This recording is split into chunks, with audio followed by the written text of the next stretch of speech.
Hi guys, welcome to new video. ಈಗಾಗಲೇ ನೋಡಿರ್ತೀರ, ಗಿಬ್ಲಿ style ಅನ್ನೋದು ತುಂಬ ಟ್ರೆಂಡಲ್ಲಿದೆ. ಸೊ ಇವತ್ತಿನ ವಿಡಿಯೋದಲ್ಲಿ ನಿಮ್ಮ ಹತ್ರ ಇರೋ ಇಮೇಜನ್ನು ಗಿಬ್ಲಿ ಸ್ಟೈಲ್ಗೆ ಹೇಗೆ ಕನ್ವರ್ಟ್ ಮಾಡೋದನ್ನು ನೋಡೋಣ. ಸೊ ಮೊದಲಿಗೆ ನೀವು ಕ್ರೋಮನ್ನು ಓಪನ್ ಮಾಡಿ, ಕ್ರೋಮಲ್ಲಿ ಹೋಗ್ಬಿಟ್ಟು ChatGPT ಅಂತ ಟೈಪ್ ಮಾಡಿ. ಸೊ ನಾನು ಇಲ್ಲಿ ಟೈಪ್ ಮಾಡ್ತಾ ಇದ್ದೇನೆ, ನೋಡ್ತಾ ಇರ್ಬೋದು ನೀವು.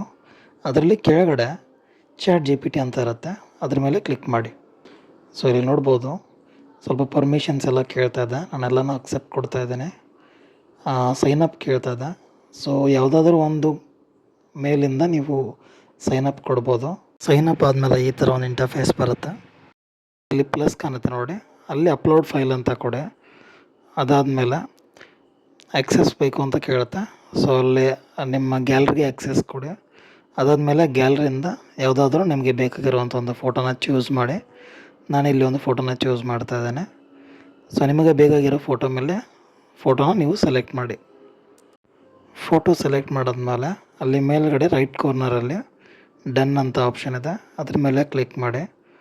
ಅದಾದಮೇಲೆ ನೀವು ಮತ್ತೆ ChatGPT ಇಂಟರ್ಫೇಸ್ಗೆ ಬರ್ತೀರ. ಫೋಟೋ ಸೆಲೆಕ್ಟ್ ಮಾಡಿದ್ಮೇಲೆ ಕೆಳಗಡೆ turn this image into Ghibli style ಅಂತ ಟೈಪ್ ಮಾಡಿ. ಅದಾದಮೇಲೆ ರೈಟ್ ಸೈಡ್ ಕಾರ್ನರಲ್ಲಿ ನಿಮಗೆ ಆ್ಯರೋ ಕಾಣಿಸುತ್ತಲ್ಲ, ಅದರ ಮೇಲೆ ಕ್ಲಿಕ್ ಮಾಡಿ. ನಿಮಗೆ ಗಿಬ್ಲಿ ಸ್ಟೈಲ್ ಇಮೇಜ್ ಜನ್ರೇಟ್ ಆಗುತ್ತೆ. ಇಲ್ಲಿ ನಮ್ಮದು ನೆಟ್ವರ್ಕ್ ಸ್ವಲ್ಪ ಸ್ಲೋ ಆಗಿದೆ, ಸೊ ಅದಕ್ಕೆ ಲೋಡ್ ಆಗೋಕ್ಕೆ ಸ್ವಲ್ಪ ಟೈಮ್ ತೊಗೊಳುತ್ತೆ. ಸೊ ಇಷ್ಟೇ ಸಿಂಪಲ್ ಆಗಿರೋದು ಫ್ರೆಂಡ್ಸ್. ಈ ವಿಡಿಯೋ ನಿಮಗೆ ಇಷ್ಟ ಆಗಿದ್ದರೆ ಲೈಕ್ ಮಾಡಿ, ಶೇರ್ ಮಾಡಿ, ಹಾಗೆ ಕಮೆಂಟ್ ಮಾಡೋದನ್ನು ಮರಿಬೇಡಿ. Thank you.